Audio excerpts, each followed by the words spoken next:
11/7/2024 প্রাতঃমূল্যি ওম শান্তি। বাপদাদা মধুবন। বাবা বলেছে মিঠে বাচ্চে, শূন্য অবস্থা অর্থাৎ অশরীরী হওয়ার এখনই সময়। তো শূন্য অবস্থা অর্থাৎ অশরীরী হওয়ার সময় এখনই। এই অবস্থায় থাকার অভ্যাস করো। প্রশ্ন, সবথেকে উঁচু লক্ষ্য কী? তার প্রাপ্তি কি করে হবে?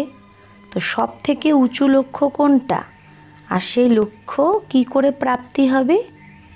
উত্তর, সম্পূর্ণ সিভিলাইজড হওয়া। এটাই হলো উঁচু মঞ্জিল বা উঁচু লক্ষ্য। কর্মেন্দ্রিয়তে একটুও যেন চলায়মানি না হয়, তো কর্মেন্দ্রিয় যেন একটুও চঞ্চল না হয়, তবেই সম্পূর্ণ সিভিলাইজড হবে। যখন এই রকম অবস্থা হবে তখনই বিশ্বের বাদশাহী পাবে। গায়নও আছে, চড়ে তো চাখে বৈকুণ্ঠ রস, গিরে তো চকনাচুর। অর্থাৎ হয় রাজারও রাজা হবে, না হলে প্রজা। এখন চেক করো আমার বৃত্তি কীরকম। कोई भी ভুল তো নেই হতি হে, কোনো ভুল তো হয় না। ওম শান্তি। আত্ম অভিমানী হয়ে বসতে হবে। বাবা বাচ্চাদের বোঝায় যে নিজেকে আত্মা ভাবো। এখন বাবা অলরাউন্ডার বাচ্চাদেরকে জিজ্ঞেস করে যে সত্য যুগে আত্ম অভিমানী হয় নাকি দেহ অভিমানী? সেখানে তো অটোমেটিক্যালি আত্ম অভিমানী থাকে, ঘড়ি ঘড়ি ইয়াদ করার দরকার হয় না। হ্যাঁ, সেখানে এটা বোঝে যে এখন আমার এই শরীর বড় হলো, আমার এই শরীর পুরানো বয়স্ক হয়ে গেল, এখন একে ছেড়ে আমাকে নতুন একটা শরীর নিতে হবে। যেরকম সাপের উদাহরণ, সেই রকম আত্মাও এই পুরানো শরীর ছেড়ে নতুন নেয়। তো ভগবান এরকম উদাহরণ দিয়ে আমাদের বোঝায়। তোমাদের সব মানুষকেই জ্ঞানের ভূ ভূ করে আপ সমান জ্ঞানবান বানাতে হবে, যার দ্বারা পরিস্থানে নির্বিকারী দেবতা হয়ে যাবে। উঁচু থেকে উঁচু পড়া হলো মানুষ থেকে দেবতা বানানো। গায়নও আছে না, মনুষ্যকে দেবতা কিয়ে, কিসনে কিয়ে, কে বানালো? দেবতারা তো দেবতাদের বানায়নি, ভগবানই মানুষকে দেবতা বানায়। মানুষ এই কথাকে জানেই না। তোমাদেরকে সব জায়গায় জিজ্ঞেস করে যে তোমাদের এম অবজেক্টটা কি। তো কেননা আমরা আমাদের এম অবজেক্ট কি সেটা লিখে ছোট পর্চা আমাদের ছাপাই। আমাদের ছোট পর্চা ছাপানো উচিত আমাদের এম অবজেক্ট কি, যাতে যে কেউ জিজ্ঞেস করলে তাকে সেই পর্চাটা দিয়ে দাও, যাতে সে বুঝতে পারে। বাবা খুব ভালোভাবে বোঝায়। এই সময় এই কলিযুগী পতিত দুনিয়ায় মহান অপরম অপার দুঃখ। এখন আমাদের মানুষদের সত্যযুগী পাবন মহান সুখধামে নিয়ে যাওয়ার জন্য বাবা সার্ভিস করছে বা রাস্তা বলছে। এইরকম না আমরা অদ্বৈত নলেজ দিই, হ্যাঁ, তো বাবা বলছে এরকম না আমি অদ্বৈত নলেজ দিই। মানুষ তো শাস্ত্রের নলেজকে অদ্বৈত নলেজ ভাবে, বাস্তবে সেটা কোনো অদ্বৈত নলেজ বা অদ্বিতীয় নলেজ না। অদ্বৈত নলেজ লেখাটাও রং, মানুষকে ক্লিয়ার করে বলতে হবে। তো এই রকম লেখা ছাপানো উচিত যাতে ঝট করে বুঝে যায় যে এদের উদ্দেশ্য কী। কলিযুগী পতিত ভ্রষ্টাচারী মানুষকে আমরা অপার দুঃখ থেকে বের করে সত্যযুগী পবিত্র শ্রেষ্ঠাচারী অপার সুখের দুনিয়ায় নিয়ে যাই। বাবা এই রকম নিবন্ধ বাচ্চাদের দেয়। এই রকম ক্লিয়ার করে লেখা উচিত। সব জায়গায় এই রকম তোমাদের লেখা যেন রাখা থাকে। ঝট করে সেটা বের করে দিয়ে দেওয়া উচিত। তাহলে বুঝবে আমরা তো দুঃখধামে আছি, নোংরায় পড়ে আছি। মানুষ কেউ থোড়েই বোঝে যে আমরা কলিযুগী পতি দুঃখধামের মানুষ। বাবা আমাদের অপার সুখে নিয়ে যায়। তো এইরকম একটা ভালো পর্চা বানানো উচিত, যেরকম বাবাও ছাপিয়েছিল যে তোমরা সত্যযুগী না কলিযুগী। কিন্তু মানুষ থোড়েই বোঝে, রত্নকেও পাথর ভেবে ফেলে দেয়। এটা হলো জ্ঞান রত্ন, তারা ভাবে শাস্ত্রে রত্ন আছে। তোমরা ক্লিয়ার করে এই রকম বলো যাতে বুঝে যায় যে এখানে তো অপার দুঃখ, দুঃখেরও লিস্ট আছে। তাই বা হচ্ছে দুঃখেরও লিস্ট লেখো, কম করে 101টা দুঃখ তো লেখোই। এই দুঃখধামে অপার দুঃখ, এগুলো সব লেখো, সারা লিস্ট বের করো। তাহলে কি কি দুঃখ, যারা মুরলি শুনছে তারাও কমেন্টে লিখবে কত রকমের এখানে দুঃখ হয়, কি কিভাবে দুঃখ আসে। তো একদিকে হলো অপার সুখ, ওইদিকে যেখানে দুঃখের নাম নিশান থাকে না, আর এইদিকে কলিযুগে অপার দুঃখ, আর ওখানে অপার সুখ। তো আমরা সেই রাজ্য অথবা সুখধাম স্থাপন করছি যাতে ঝট করে মানুষের মুখ বন্ধ হয়ে যায়। এটা যখন বুঝে যাবে, তাহলে এটাকে থোড়েই বোঝে যে এই সময় এটা দুঃখধাম। মানুষ তো একেই স্বর্গ ভেবে বসে আছে, বড় বড় মহল, নতুন নতুন মন্দির আদি বানাতে থাকে। এটা থোড়েই জানে যে এগুলো সব খতম হয়ে যাবে। पैसे तो उनको बहुत मिलते हैं रिश्वत के, তাহলে ঘুষের তো অনেক টাকা পায়। বাবা বোঝায় এগুলো সব হলো কি মায়ার, সায়েন্সের অহংকার। মোটর, এরোপ্লেন আদি এগুলো সব মায়ার শো। এটাও কায়দা। যখন বাবা স্বর্গে স্থাপনা করে তো মায়াও তার ভপকা দেখায়। একে বলা হয় মায়ার পাম্প। এখন তোমরা বাচ্চারা সারা বিশ্বে শান্তি স্থাপন করছো। যদি মায়ার কোথাও প্রবেশতা হয়ে যায় তো বাচ্চাদের কি ভেতরে খেতে থাকে, সেটা মনের মধ্যে বিবেক খায়। যখন কেউ কারো নাম রূপে ফেসে পড়ে তো বাবা বোঝায় যে তো ক্রিমিনালাইজড। কলিযুগে হলো ক্রিমিনালাইজেশন, সত্যযুগে হলো সিভিলাইজেশন। এই দেবতাদের সামনে সবাই মাথা ঠেকে। কি মাথা ঠেকে? যে তুমি নির্বিকারী, আমি বিকারী। তাই বাবা বলে প্রত্যেকে নিজের অবস্থাকে দেখো। বড় বড় ভালো মহারথীও নিজেকে দেখো, চেক করো যে আমার বুদ্ধি কারো নাম রূপে তো যায় না।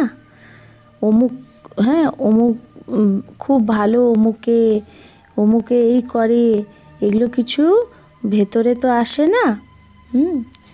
এটা তো বাবা জানে এই সময় সম্পূর্ণ সিভিলাইজড কেউ হয়নি, একটুও যেন কর্মেন্দ্রিয় চলায়মান না হয়। তো এটাতে অনেক মেহনত। কই বিড়লাই এরকম হয়। চোখ তো কিছু না কিছু ধোঁকা অবশ্যই দিতে থাকে। ড্রামা কাউকেই সিভিলাইজড তাড়াতাড়ি বানায় না, খুব পুরুষার্থ করে নিজের চেকিং করতে হবে। আমার চোখ কোথাও ধোঁকা তো দিচ্ছে না। তো বিশ্বের মালিক হওয়া এটা অনেক বড় উঁচু লক্ষ্য। চড়ে তো চাখে বৈকুণ্ঠ রস, যদি উপরে চড়ি তবেই তো বৈকুণ্ঠ রস চাখবো, অর্থাৎ রাজারও রাজা হই।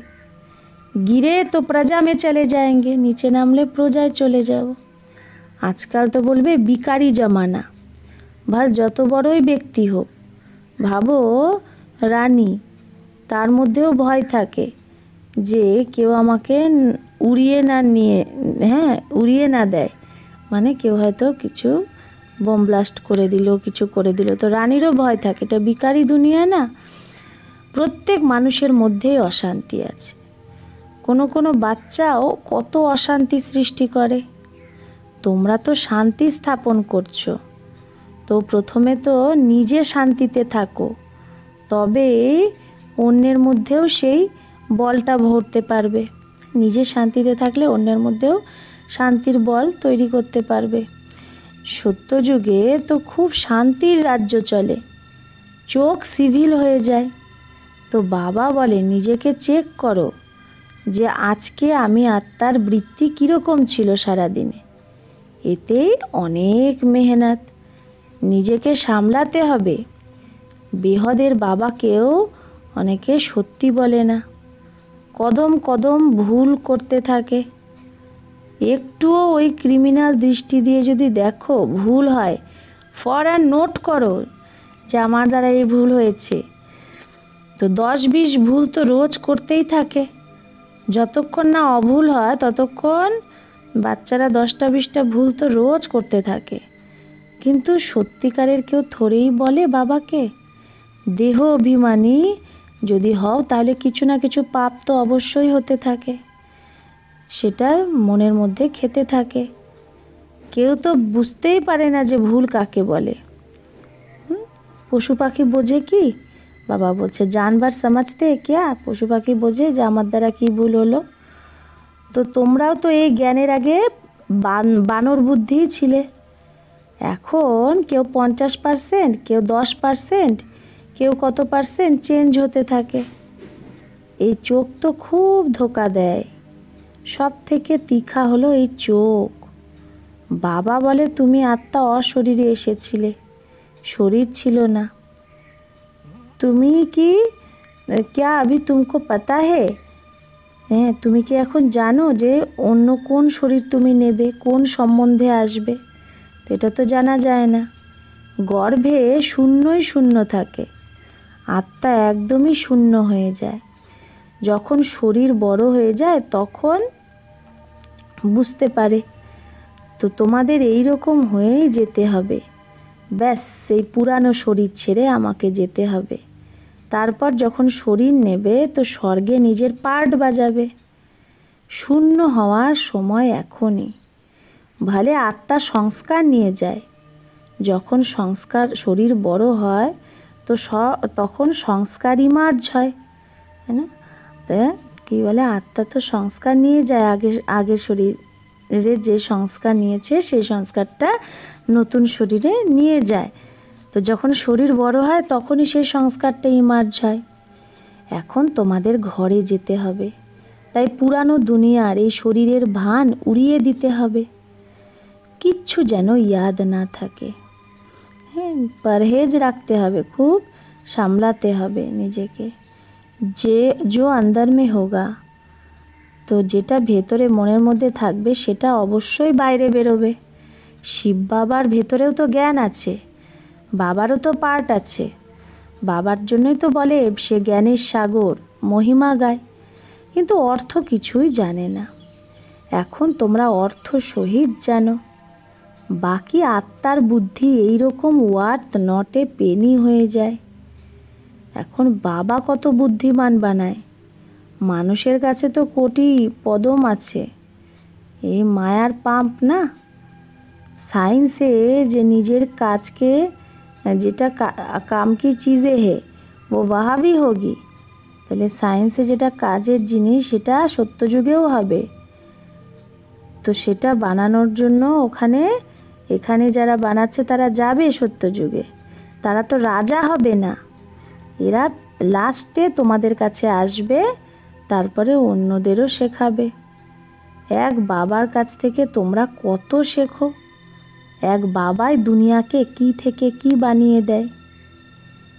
ইনভেনশন হামেশা এক নিকালতে হে, তো আবিষ্কার করে একজন আর সেটাই তারপরে ছড়িয়ে যায় চারদিকে। বোম যে বানায় সেও তো প্রথমে একজনই হয়, ভাবে এই দুনিয়া বিনাশ হয়ে যাবে। জানে যে তারা বোঝে বোমটা তৈরির সময় যে এই বোমের দ্বারাই দুনিয়াটা বিনাশ হয়ে যাবে, তারপরে আরও বানাতে থাকে।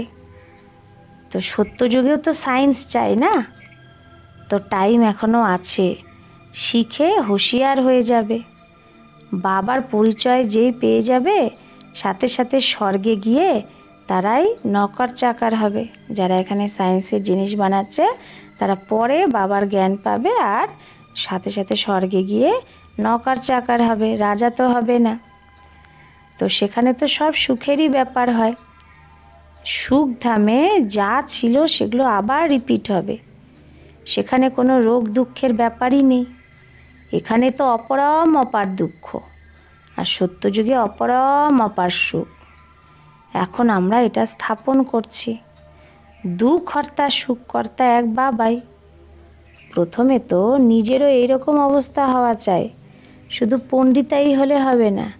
তো বাবা বলছে শুধু জ্ঞান দিলে হবে না, নিজের অবস্থাও ভালো হওয়া চাই। এরকম এক পণ্ডিতের কথা আছে যে সে বলতো যে রাম নাম বললে এই নদী পার হয়ে যাবে। তো এটা এখনকারই কথা। যে সে বলতো নিজেই, কিন্তু তার নিজেরই বিশ্বাস ছিল না। তো এটা এখনকারই কথা।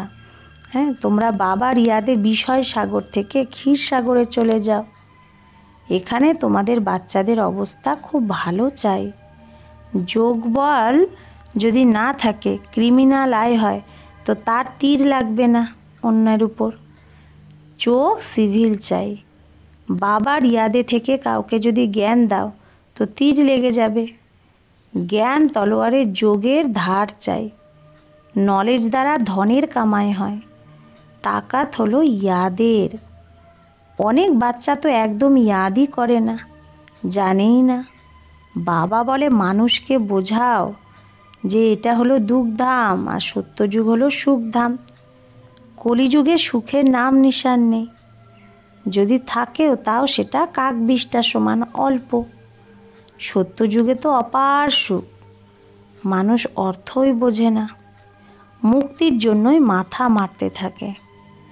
জীবন মুক্তিকে তো কেউ জানেই না, তো জ্ঞানও কি করে দিতে পারবে? তারা আসেই রজপ্রধান সময়, তাহলে তারা রাজ্য কি করে শেখাবে? এখানে তো সুখ হলো কাক বিষ্ঠার সমান। রাজযোগের দ্বারা কি হয়েছিল এটাও জানে না। তোমরা বাচ্চারা জানো এগুলো সব ড্রামা চলছে। খবরের কাগজেও তোমাদের নিন্দা লেখে যে এটা তো হতেই হবে। অবলাদের ওপর কত ধরনের অত্যাচার হয়। দুনিয়ায় অনেক দুঃখ। এখন কোনো সুখ থরেই আছে? ভাল যত বড়ই বড় লোক হোক, অসুখ যদি হয়, অন্ধ হয়, তো দুঃখই হয় না? দুঃখের লিস্টে সব লেখো কত প্রকারের দুঃখ। রাবণ রাজ্য কলিযুগের অন্তে এগুলো সব কথা আছে। সত্যযুগে দুঃখের একটা কথাও নেই। সত্যযুগ তো পাস্ট হয়ে গেছে। এখন এটা হলো সঙ্গম যুগ। বাবাও সঙ্গমেই আসে। এখন তোমরা জানো 5000 বছরে আমরা কি জন্ম নিই, কীভাবে সুখ থেকে আবার দুঃখে আসি। যার সারা জ্ঞান বুদ্ধিতে আছে, ধারণা আছে, সেই বুঝতে পারে। বাবা তোমাদের বাচ্চাদের ঝোলি ভরে দেয়। কি ভরে দেয়? ঝোলি ভরে দেয়। গায়নও আছে না, ধান দিয়ে ধান না খুঁটে। হ্যাঁ, গায়ন কি আছে? ধন দিয়ে ধান না খুঁটে। ধন যদি না দাও তাহলে তার কাছে কিছুই নেই। তার মানে বাবা বলছে তোমাকে আমি জ্ঞান ধন দিচ্ছি, তুমি যদি অন্যকে সেটা না দাও তার মানে তোমার কাছে কিছুই নেই। তো ধান দিয়ে ধান না খুঁটে, ধন দান করে না, তার মানে তার কাছে কিচ্ছু নেই। তাহলে সে আর পাবেও না কিছু তার পরিবর্তে। হিসাব আছে না? যদি নাই দাও তাহলে কোথা থেকে পাবে? বৃদ্ধি কোথা থেকে হবে? এগুলো সব হলো, বাবা বলছে এই জ্ঞানটা হলো সব অবিনাশী জ্ঞানরত্ন। নাম্বার বার তো প্রত্যেক কথার মধ্যেই হয় না।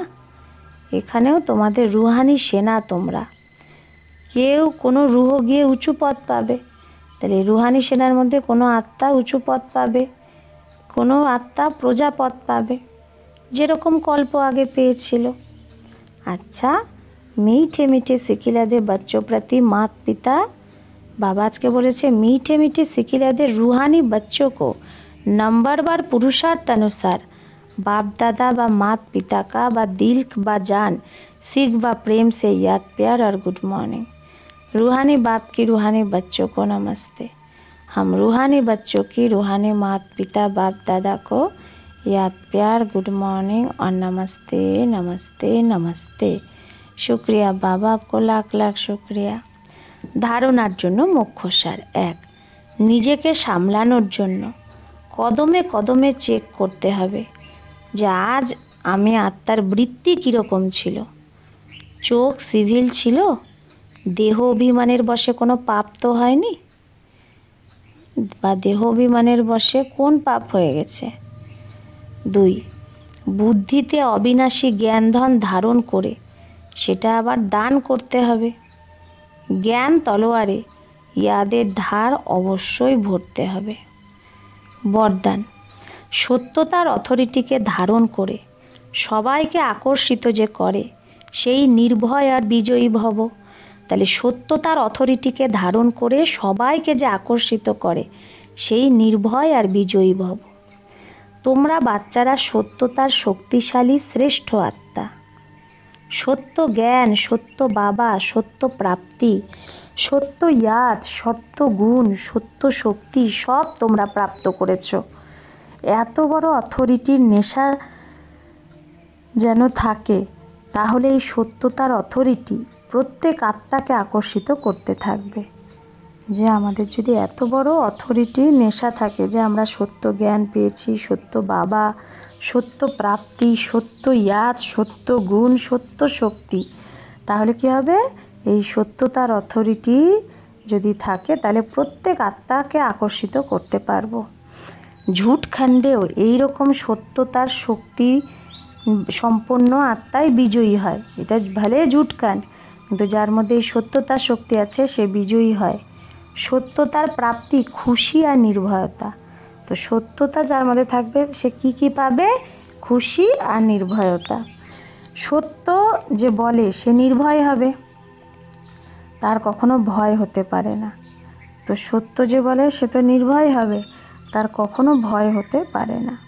স্লোগান, বায়ুমণ্ডলকে পরিবর্তন করার সাধন হলো পজিটিভ সংকল্প আর শক্তিশালী বৃত্তি। তো বায়ুমণ্ডলকে যদি পরিবর্তন করতে চায় তার উপায় কি? পজিটিভ সংকল্প আর শক্তিশালী বৃত্তি। ওম শান্তি।